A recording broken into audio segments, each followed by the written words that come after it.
I have a Yeah. child at home and he's looking for a snack. So my podcast is fully raw and very unfiltered. So let's Ah, go with our busy daily lives, right? okay. Um, Okay. I'm going to be also making guacamole.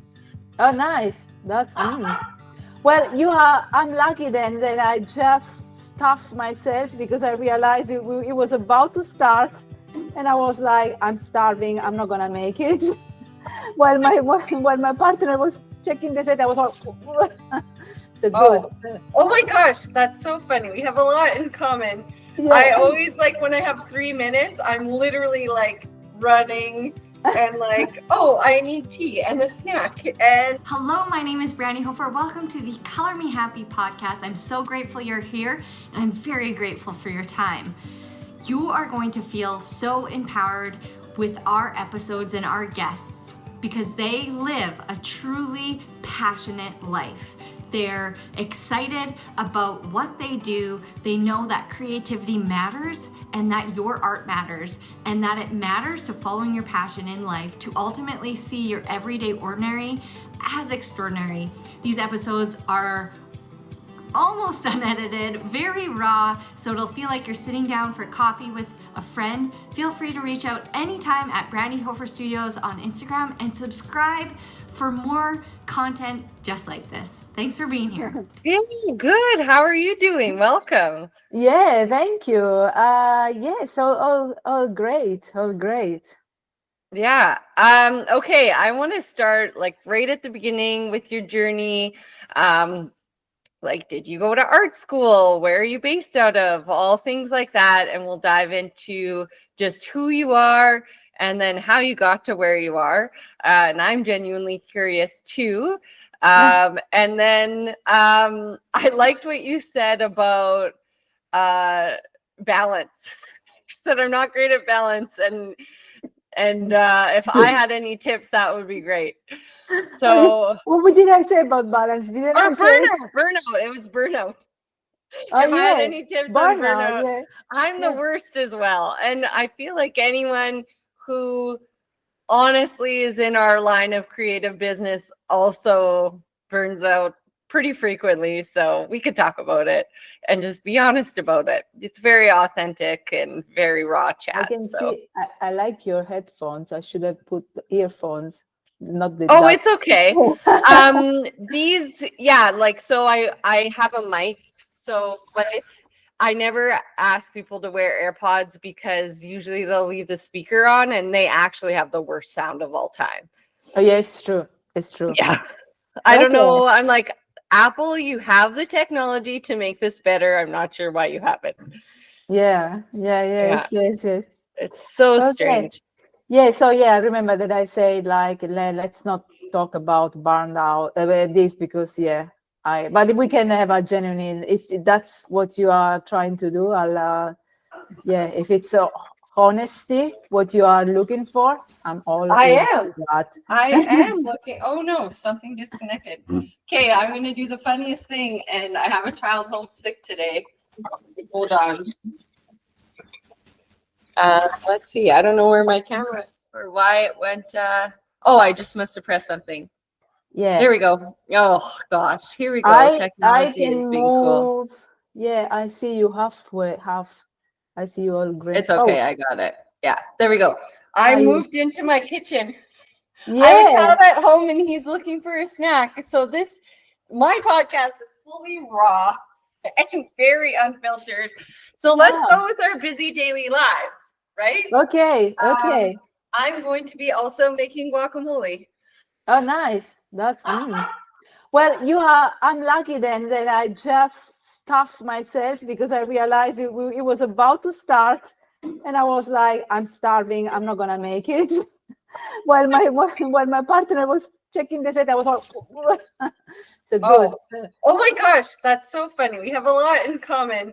Yeah. I always like when I have 3 minutes, I'm literally like running and like, oh, I need tea and a snack and I haven't washed my hair. Let me just do all that really quickly while I. Yeah. Oh, with the washing of the hair, this is these videos are the best because you never see I didn't get to the hair washing part. Clearly, I just put it in a tight bun. That is. So are we already recording? No. We are. Oh, We're in there. We're Okay. started. Oh, Yeah, right. let's go. Good. And I'll give everyone my guacamole recipe. Oh. Just kidding.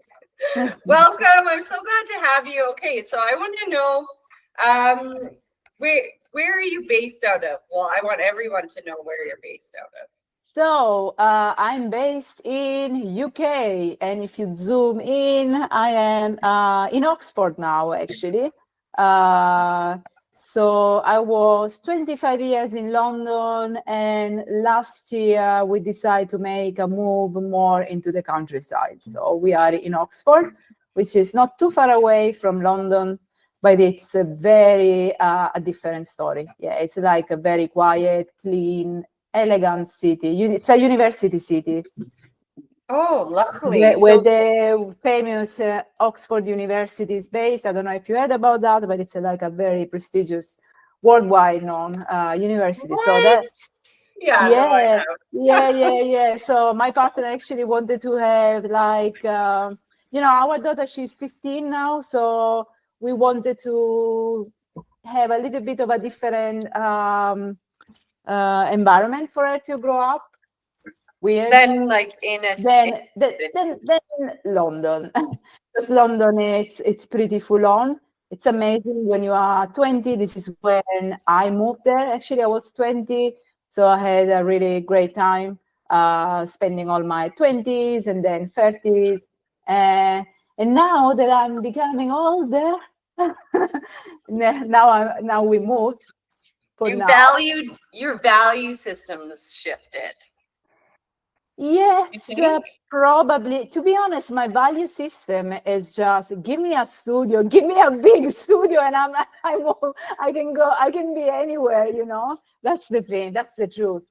So I don't say that it was easy to make this move, but I just needed to resettle into my brand new studio, which I'm slowly building, and it's my own studio finally because it's it's in our home, and so that was what made us make this big move. So at least now I can do whatever I want in my studio without having to argue with the landlord or hide from the landlord for paint all over the place. Now it's mine, so I can do whatever I want. So yeah. So it's more of like a space thing. I think if lifestyle. It's I would say more like a space thing first, and yes, and then lifestyle. Well, like the life in a metropolis like London or New York is just very different than anywhere else. So I have been 25 years in London, in the metropolis, and you get really. I just compared it to a toxic relationship. You get into it, you get so much into it, you don't see outside you, but something is not really entirely working, something it's like against the human nature in a way, like we feel very compressed. Like I remember, so we were living in different places with thousands of people, like living on top of you because there are all these blocks there. And thousands of people going under. So it's great. There is a lot of human energy, which is very inspiring, but I think it's very stressful. So yeah, now it's like the opposite. Now it's super quiet, a lot of green. And I think as an artist or as a person in general, I don't really do this difference between art and life. I think isn't it? Like there is. Yeah, I think it's good to space, and we need that quiet. And when you're constantly, I feel like in those cities, you become numb, and you become really good at almost like just canceling it out. Like your senses almost turn off after a while, because I live in a place in Canada that is very, there's lots of space. Okay. I was wondering. And so you're not in a big city. No, whenever I would go to New York or any place, Paris, any place where there's just like, yeah, constant people, like it was like sensory overload. And I would get back and into, I mean, there are places in France, obviously, that were very quiet and slow. But yeah, I totally agree. Like it's a different life, it's a different way of, and Yeah. creatives, the space and connecting back to the earth, I think is a really important element. Yes, yes, it is important. So now I am, and anyway, I do realize that I'm a bit older, and then maybe that all these having all these people around, which at the same time they become younger and younger, you don't realize, and then you all of a sudden you find yourself surrounded by, especially yeah, when I was there like 25 years old, and then I was like, hold on a second, I can be their mother. Like, so yeah, there's all like this thing there like happening, and you don't, yeah. Anyway, I'm fine now. I'm finding my space again. I'm getting back to my diving into myself a lot more than I was before, and it's okay. It translates well in my job. Oh, absolutely. And I love your work. So did you go to art school? No, as I was about to say, unfortunately not. No, I didn't, because even though it was clear from when I was very young, like that that was my inclination, just be by myself and just scribble around, drawing friends and people. It was never nurtured. When I got to the point of where my teachers were highly encouraging my parents to send me to art school, they did not allow me. So I did everything. So back then, what I did, I was like, okay, I need to escape from the little place where I was born. I was born in Sicily, in the middle of Mediterranean, in a very Okay, I was wondering, I was like, so your accent's not UK accent. no, it's not UK, not at all. So I was born in Sicily, in Italy. Yeah, and so that was not like, yeah, my parents didn't help me with that, and I picked something that would allow me to escape from Sicily, which was languages and stuff like that. So I started in learning languages, and then I studied politics actually, and in international relations, and then I moved out when I was 20 something. I left Where did you go? London. That's my home. My real home is London. Like it's what yeah, you know, this craziness what we just talked about. That's what that basically the beauty of London or any metropolis really is that it allowed me to explore all sorts of identities when I still didn't know what I wanted, you know. So all I knew was I wanted to escape from Sicily, and then I managed to make it and make money immediately when I moved to London, and there, but I didn't know what else I wanted apart from that. So it's been I've been doing all sorts of jobs, like the latest job was amazing because it was really helpful. It was digital media management with an advertising company. That was like, oh my god, now I understand why I did that. It's been very helpful. Oh, absolutely. That's like 75% of our jobs. Yeah. So basically that was like 16 years ago. No, well, it was 20 years ago that I did that, when Facebook had just been founded. And then I worked there, and then after sometimes I decided to leave that because I wanted to explore something else. And I started doing practicing some art. Was going to live classes, and started drawing people. I had never painted. I had no idea how to paint, but I was immediately hooked with drawing people. And it took me like 3-4 years to actually figure out how and where to look for proper training. So after 4 years, I found a teacher, a painter, who was running a workshop, and I enrolled in his workshop. And with him, he opened up my mind, like not my mind, like my path, the pictorial language that I was trying to achieve. So, and that was, maybe like 13, 14 years ago. And since then, I've been just doing some workshops, very specific with, basically with artists that I liked, and a lot of self-study, research, messing around, trying out again. And here I am. And now I'm teaching. See? Yeah, I see that. I want to hear all about that.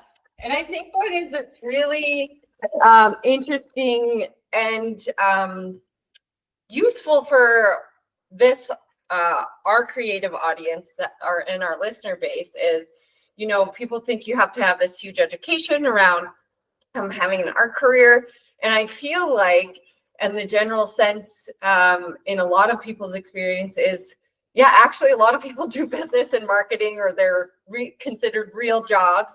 And that always pays off and leads into setting up that foundation for the creative life and having that wherewithal and that training as a beneficial to their careers when you decide to host a workshop or sell classes or any of the above, or even just sell your artwork. So it's a super useful tool. How are because you just started doing residencies a few years ago, right? Art retreats and workshops. Retreats, yeah. So what inspired that? I'm gonna taste my guacamole now. Well, so that was a dream that I had since even before I started doing art. I wanted to. I know that Sicily sounds very sounds good since the lotus, the white lotus. Was it broadcast? Oh, yeah. So I now just really Sicily. That, and I was exactly. Now it's really like it puts Sicily like there at the front line, but it's been always like a bit of an exotic place. So it had always a little bit of charm, Sicily, good for tourists. So I always wanted and because I've been still going there, my family's there, so I just go there like 3 times a year. I was always thinking like at some point I have to make the best out of these visits to Sicily, because I was like, I need to make 2 birds, 1 stone. Exactly.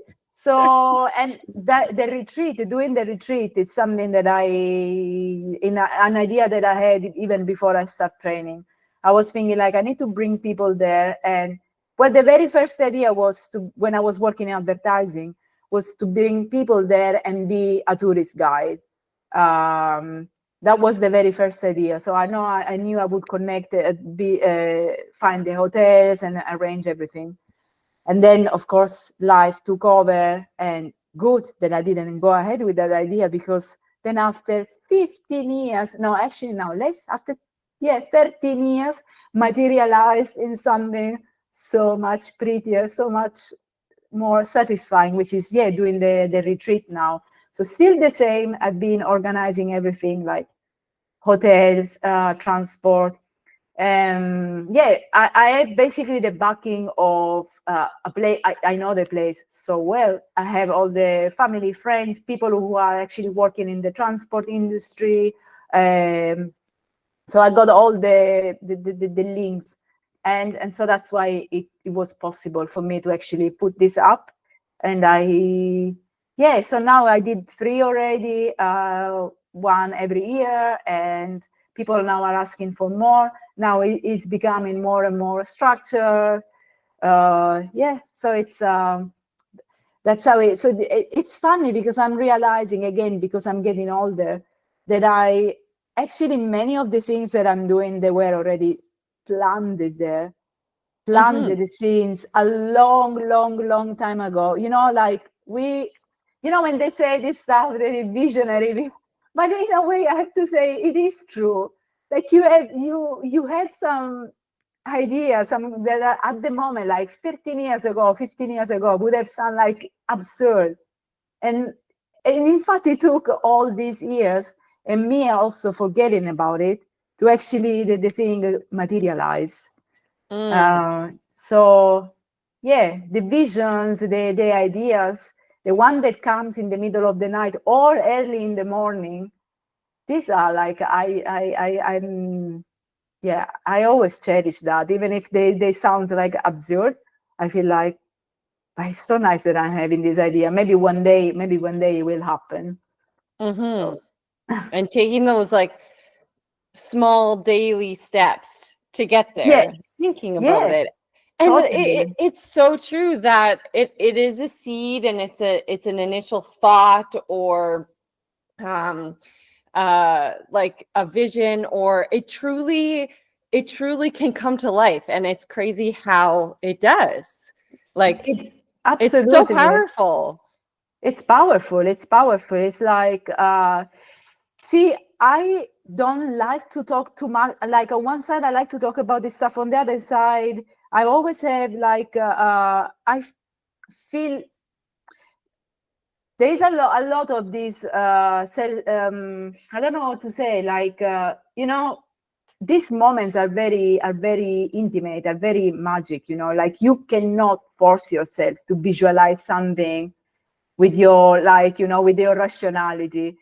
So the visions that I'm talking, they really come from really deep inside, and these are the ones that are like coming to life, because I see, and I do it myself, I've been in moments where I'm down or when I'm a bit lost, I start reading these magical stories and stuff, and I sometimes I've been finding myself actually going even off track because I was following someone else's vision or whatever, So we need to, always be aware that yes, it is true, but it's a bit deeper than. It has to do with want and your drive, and ability to get there, and timing and intuition, and I honestly think the head, heart, well, they are. It's not a think. They are. The head, heart, and the gut, they're all connected, right? Yeah. Yes. And it's trusting that in time, or that this didn't look this way for a reason, so it opens up something else for a different opportunity, or I wasn't ready for it then, I guess, and that's why that went that way, and I learned something from it. Like when you mentioned, like, I had all these connections, well, you built all those connections over time in order for your retreats to, Oh, yes, totally. And at that time, it wasn't making any sense at all, like meeting people. And anyway, I'm still doing it now for other stuff. For instance, of course, as networking is always important. And, you go to a place and you leave and you feel like, well, that was a waste of time. What am I getting out of that? Like nothing. And then, after 3-4 years, the puzzles start coming together and people resurface and they call you, and it's magic. It's a little bit magic. It is magic. And writing it down, like if you thought about it and it felt really good, and writing it down, and again, like I was telling someone the other day, like daily, weekly, or like you could call them small, medium, and large goals. Like, okay, what does it take to get to that large goal? Well, today I can pick this thing up and have coffee with this person and chat about, or send that email. Like that's a realistic daily achievement. And then, your medium ones. But if you consistently do that, I think it's really important, and it gives that feeling or that thought more power. Like, I would like to travel to New York and show there, or like, so, okay, so how do I, how do I take those steps to get there? My new goal is to teach at a residency. Like, how do I get there? Start hosting local workshops, building that, that audience, connecting with women who probably aren't my age, because we all have like, we're all running around like chickens with our heads cut off right now. Yeah. Like that late 30s area of life is very crazy. What women would come to my retreats? Probably women who are 50 plus, right? Like making that audience shift and keeping all of that stuff in mind, right? Like, Yeah. So I think that always shifts and changes, and your wants and needs always shift and change as well. Yeah.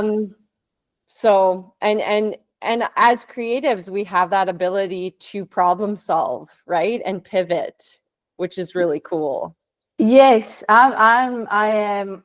Yeah, I think this problem solving is becoming really, really strong. It's like the only trouble that I am facing, actually. It's funny because the more I teach and I solve all the other people students problems, and now these days I feel like I don't know if it's still my mind. Like sometimes I am not able to solve the problems of my paintings. Can you believe that? I'm there like stuck. Like I don't know if it's because I don't know. Sometimes it's like a self-sabotaging thing, like an area where you feel like, no, I'm not receptive anymore. Like you're giving too much, and I now like, don't know if it That's makes sense. true. Yeah. That's true. I run an art academy, and I feel like, and I only do it twice a week. And obviously we're done this week. And it's like, honestly, as much as I love working with youth can be they can take a lot Yeah. of mental, it's not fit, like it's mental energy, and teaching can take up a lot of your headspace. So, reserving like time slots for that, and then saying, okay, this weekend I'm not doing admin or any teaching things. I am leaving time for my creativity, which I have kind of unstructured in a way done, and slash content creating at the same time. Again, two birds, one stone, right? Yeah, So, yes, totally. Oh wow, let's not get into that. Well, right? yeah, Yeah, let's not. let's not Everyone, get into that. we could give content tips in another whole Yeah. podcast or 10. But what is really neat, and I love what you said about, wow, that was a waste of time, but it wasn't. We talked about with another Canadian artist two podcasts ago, and it's in that the Artist's Way book, and she calls them art dates.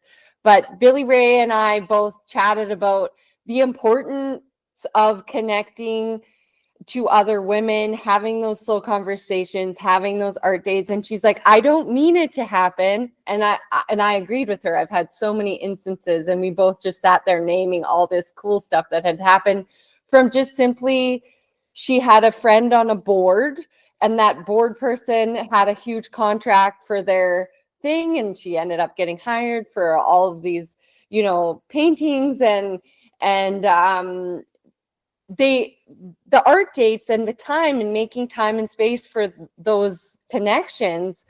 And I have the podcast, which is amazing because I get to chat with really cool women like you.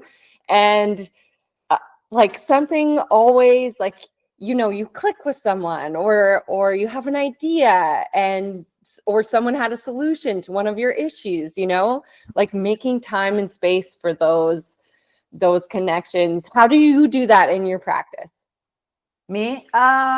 So actually, I go through phases.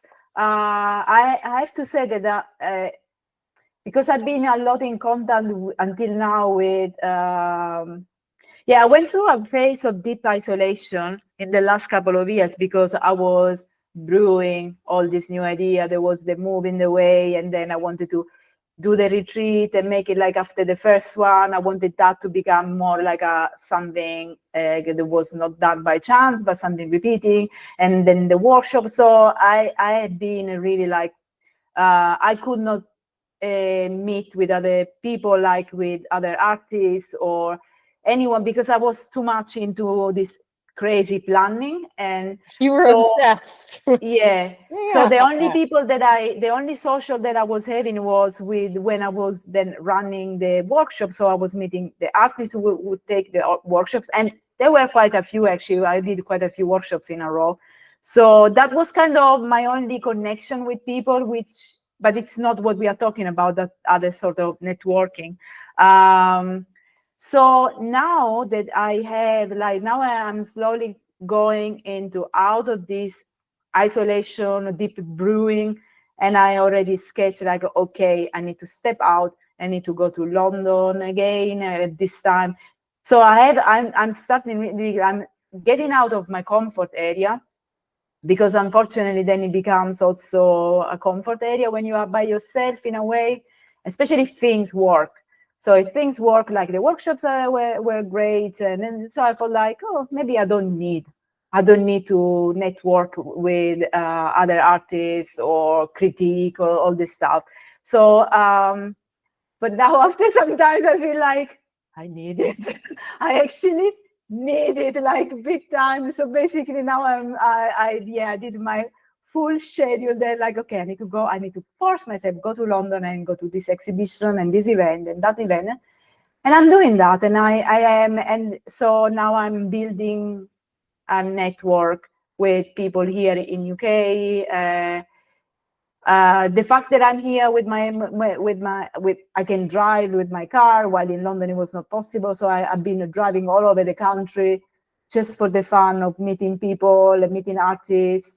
And I can see it's expanding since that's another little seed.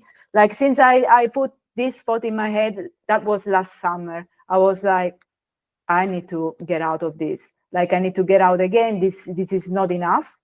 And little by little, like at the beginning was like more negative experience, or not the experience, awkward. Like I did find myself in awkward places, like exhibitions where actually they were like, okay, why am I here actually?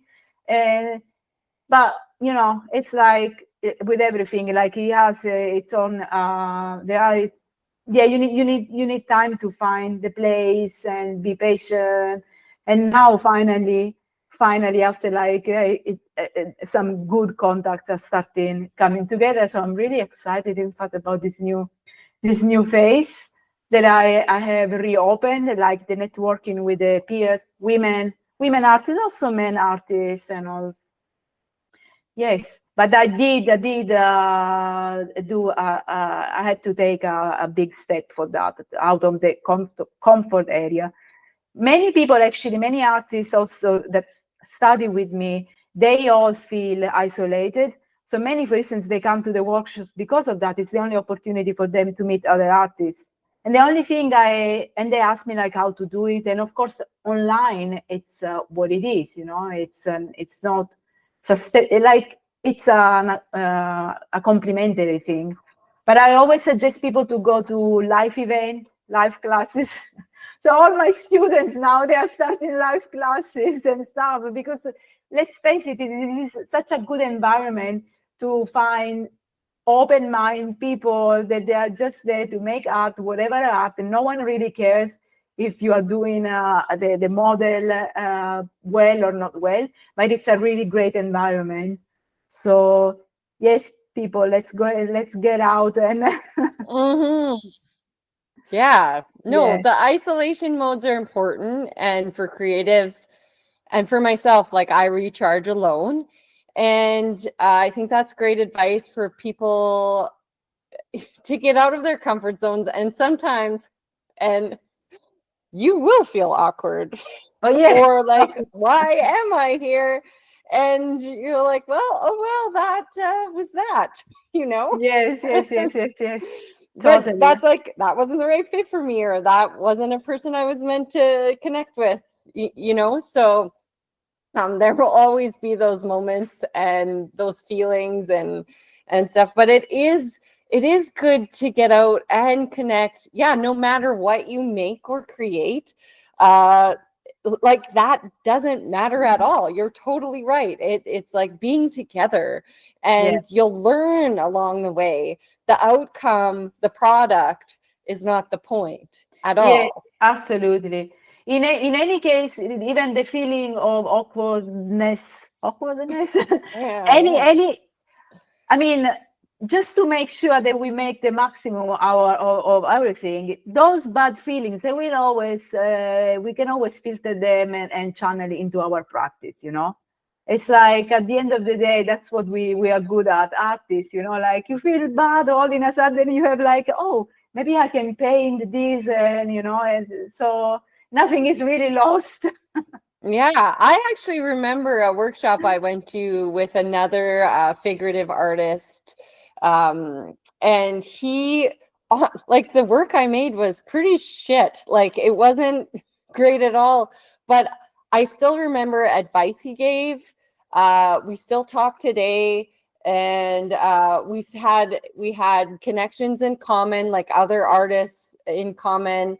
And yeah, like that, those relationships that come out of workshops and connecting are what you're going for. You're really, and maybe a few tips on what I still use when I do work in oils, which I have 3 kids right now, and so I'm kind of, oils are like not my first choice. I don't have time. So like I still use his recipe for like the mixing with the oils, and I love it. And so like you'll walk away with, and that was just one workshop, so these workshops, these retreats, these residencies, whatever it is, like they are important. And a lot of times you can get funding. I don't know what application, but in Canada you can get at least like a 20% of it paid for, or 25%, or depends what it costs, but you can look for funding and grants. But grants. I mean, to run the workshops or to Oh, not participate? I don't know about running them, but for artists to attend is what I'm to attend. Yeah. Oh yeah, actually I had a few people from Canada coming, and they were asking me some paperwork and stuff, like, because I think they were mentioning that there was possibility of writing off some stuff as well for that. Yeah, we can write off anything as, like, any training as obviously a business cost. That's cool. Yeah. That's nice. And we do have the Canada Council for the Arts has travel grants, but I think it's only up to like $2,000 or something, but still that's better than nothing. Yeah.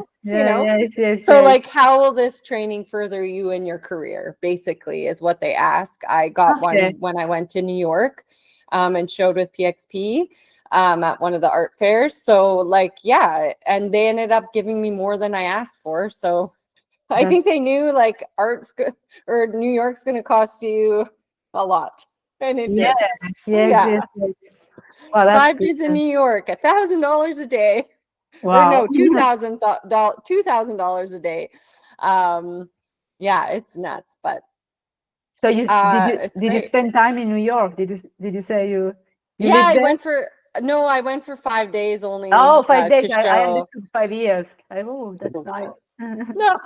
Not you. I met, the Art Queens. I don't know if you've heard of their membership. By Create Magazine, Ekaterina Popova. Oh, yes. Yeah. Magazine, yeah. And then the Visionary Art Collective with Victoria J. Fry and all those gals. We met gals, such a Canadian thing to say. I met with all those gals in New York, and we all had a day, and it was lots of fun. So, and then Juliana Naufo from Brazil, she was there, and so we spent every day together, which was she just took me around New York. It was awesome. So those groups, those connections, those memberships, so important, even if it's an investment, right? Yes. Totally. Yeah. So what retreats do you have coming up for you that you're hosting? For me, as organizing it? Yeah. Well, so I'm doing a retreat in Morocco And the good thing about, so I've never been in Morocco, but people were asking, like people who have artists who have attended my previous workshops, of course, because of what you say, mostly it's the friendship. I've seen amazing friendships coming out of this. That there are many women, there are many, they are like over 60, and they just want a travel companion. So they've been traveling like crazy since, like they've been together, and traveling a lot since they met there at this retreat. So my lovely women artists that are following me, they were like asking me, can you do it in Morocco? And I was like, okay, I'll see if I can do it. And then I actually, one of my collector from London, he also has he owns a chain of hotels in Morocco. That's So convenient. it's convenient. He's a good collector. So yeah. I had lost touch with him because I moved, and so it's good. I call him like, hey, long time no see, and so we met, and I told him about this, and he was like, please come. So they organize everything, and I Oh, wow. trust him because of course they are in the business for a long time. So so they show me. I'm gonna go there actually end of August just to check the whole where actually how they describe it. There are quite a few halls. So it's all like oceanfront apartments. I saw the photograph; they're amazing, like all with the ocean view, the pools, and then a lot of halls all connected where we can run the workshops. Of course, like once you go out of UK, you guys don't have this problem either, problem of space, you know. Like whenever I organize something in UK, space in UK it's an issue. Like everything is Oh my gosh, it's right? very small. It's very small, everything. But this is not the case, of course, in the States or probably in Canada either. No. So I believe that like the place looks amazing from the photographs. I met them recently. So it's going to be there. More or less the same format as my previous retreat. So we're going to have, I always say like 4 or 5 days of workshop. In reality, it becomes like past day 2, everyone relaxes and it becomes really flowing, like people go back to the workshop room at any time of the day. They take breaks, and I'm available there all the times. I do demos and stuff, but I'm also there like going around. Really, like I get into the flow, like I'm like this. That's how they are. So that they are. I structure them. But one thing that I say, it's always that, and I know it is going to happen. Like you are here also to relax, to find your space. That's why we are traveling all the way in these exotic places, because it's just a new environment where you want to combine the two elements of creating, but at the same time, the exploring a new country and see how those come together. So yes, Yeah. so that's in April, and I'm then looking at it right now because I was just super curious. I was like, Morocco sounds cool. yes, Um, I put and some photos. if I do have that, like I want to attend some retreats or one at least before I start hosting them, like other people's. And I'm just waiting for that like connecting feeling where it's like, oh, that's a good date and time, that's a good location. You know what I mean? Yeah, In my life. And so again, trusting your gut and intuition and the right like I don't really care. I think I messaged you on Instagram like a year or two ago, and I was like, I really wouldn't care about the painting part, you know, because you do tons of training, and I went to art school, and I would of course make the art, but that's like the least of my worries. You Yeah. know, Well, when you're like, yeah. I've learned something, and I probably will learn something new, but like all the other stuff matters to me a little bit more, right? Like the people, and because if you don't have the right teacher or the right people or that's everything.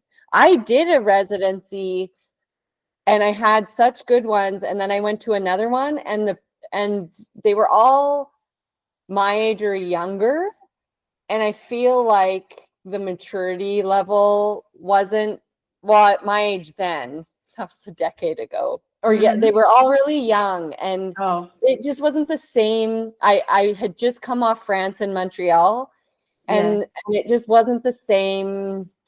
It wasn't the same feel, you know, and connection, and yeah. So I had met some amazing people in France, and so those things I think people should really like the lady said, like, I want to go to Morocco. I want to, like, what haven't you done? What do you want to experience? What do you want to? And then, of course, the art is the great part for most people. But I'm like, the art will be fun. The art is the fuel. And the thing is, honestly, I mean, on one side I exhaust myself. On the other side, it's like this feeling of like giving it all. But you know, when I see people that they start starting getting more confident, and that eventually it's a nice feeling of being exhausted. You know, it's like when you go to the gym and you train a lot, and you guys are exhausted, but that's a really nice feeling to have, because you know that it's for the good. So basically, art in this, it's what binds everyone together in these retreats. And I do my best. And it's so funny that everyone, every time they come, they are all so incredibly anxious, so anxious. First of all, they are anxious for me. And I'm there like, I always tell the same thing, like, you are anxious, I have to be anxious. Like I have people like traveling from all over the place. Like, you chill out, and I don't want. So that puts them already at ease.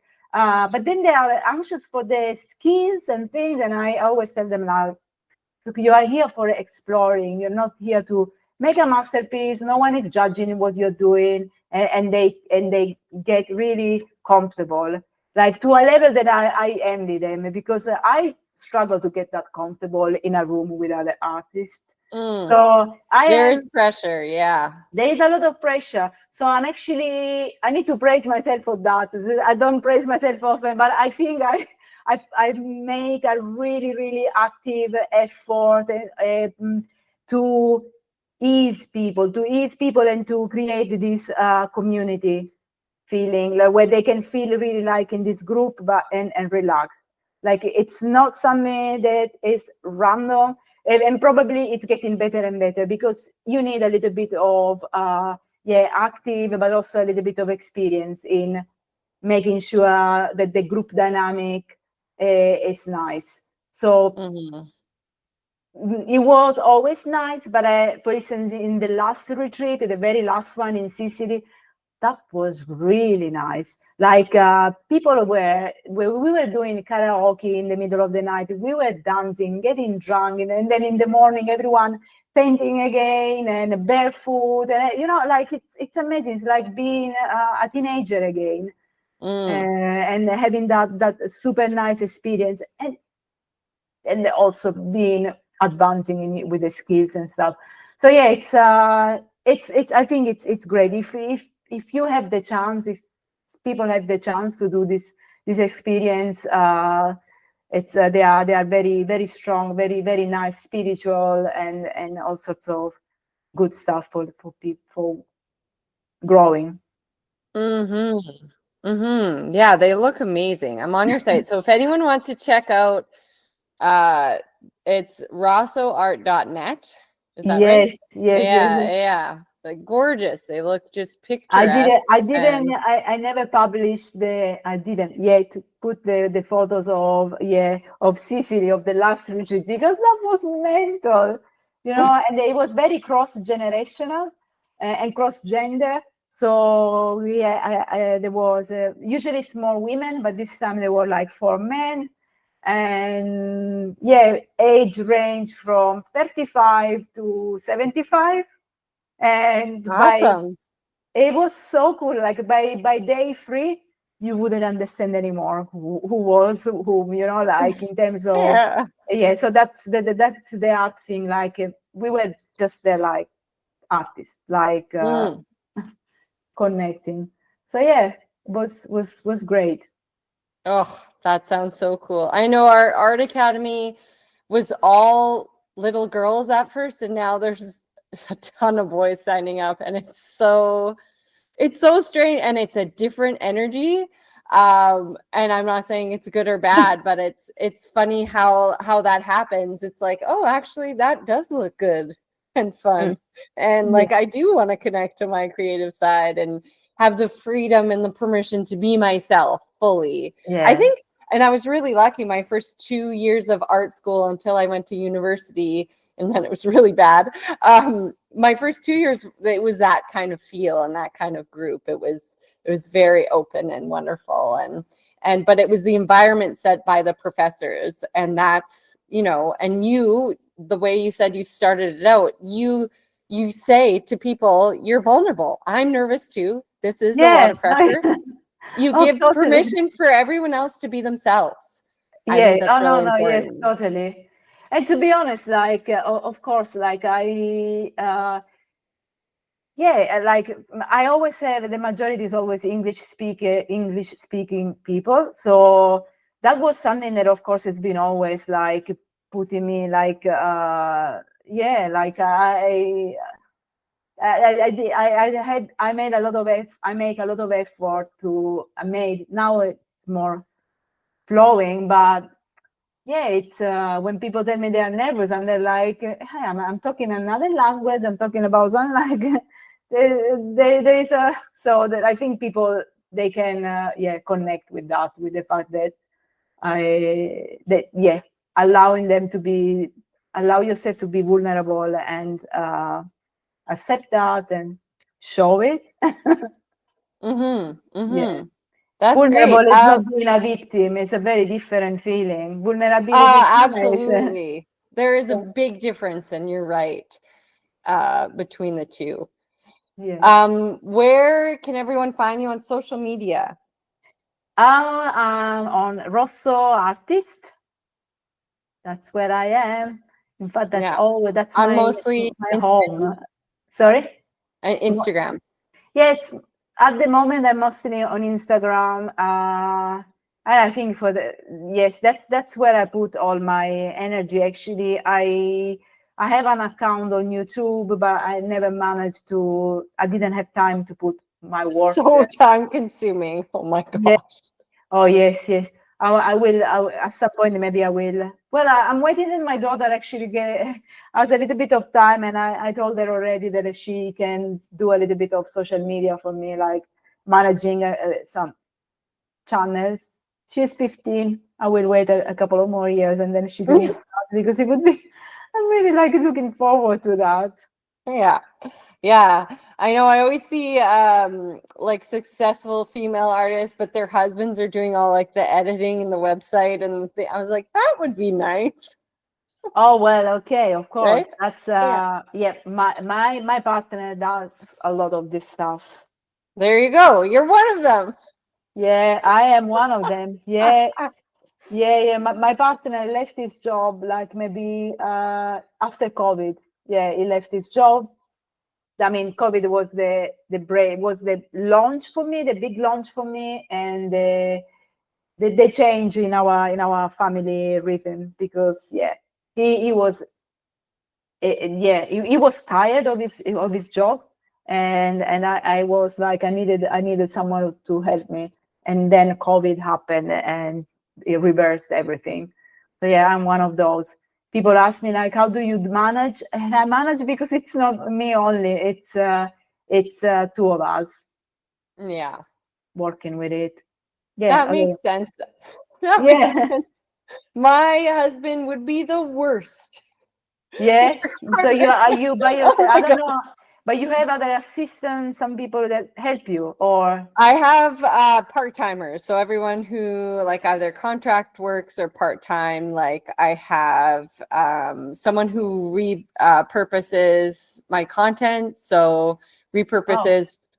So she takes what I make already on Instagram and repurposes for YouTube Shorts, Pinterest, and that's just her job. Then I have for the local things, I do have a studio manager, so we're running a mural festival coming up, and she does some podcast posts, and then I have a web person, and then I have someone else who does data and analytics, and then I recently booked a contract for ads. So I've got a lot of like small, like filling those roles, not with just one person could do it, but I've got a team. Yeah.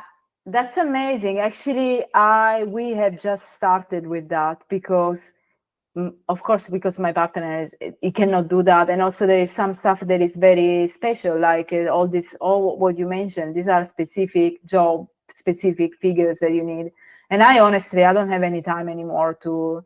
So I am already like, I have someone now that I've been interviewing to do some little work for me with the social media, and we'll see what happens. Finger crossed, because it's outsourcing, such an important oh thing. my God, like I want to paint. I don't want to do this anymore, right? Hold on, we're gonna hop off with the audience, and then we'll just chat for a little bit here. So thanks everyone for listening, and check out all the retreats and everything you've got online art school as well, right? Online stuff. Yes. Sorry. Yeah. Don't forget that. Important. Yeah. Okay. Rosso Art School. Yes. Yeah. Perfect. Yeah, it's right on the video. People can Thank see you. That. If you have any questions, feel free to reach out on Instagram at Brandi Hofer Studios anytime. I'm happy to chat. That's where I sit, and I'm so glad you're here, and I cannot wait for you to dive in. So give us a like and subscribe, and check the rest of our channel. If you want to feel empowered and inspired, like and subscribe for more. And if you want to get creative, check out all our art hacks on this channel.